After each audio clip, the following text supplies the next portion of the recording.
Assalamualaikum semua. Hari ni kita nak buat masakan melanau, ikan kembung masak kunyit rebus.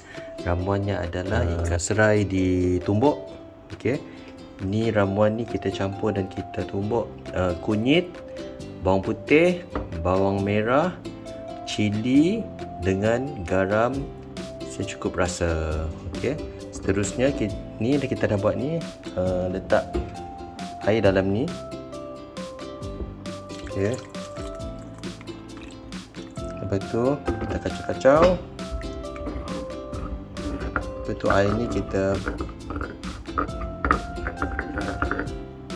air ni kita masukkan ke dalam ni. Okey, ni cukup ke mak? Nak tambah air lagi? Tambah lagi. Banyak mana?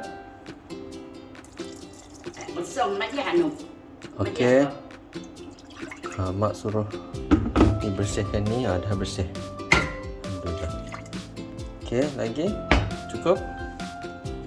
Ya, lagi tapuk gebong. Lagi tapuk gebong, dia kata kena penuhkan. Tenggelamkan tapuk bahasa Melanau. Okey? Jom kita. Sikit lagi. Sudah. Okey. Boleh masak dan siap. Lepas tu boleh makan. Alhamdulillah. Lupa satu ramuan. Ni asam payak. Okey, kering ataupun asam gelugur pun boleh.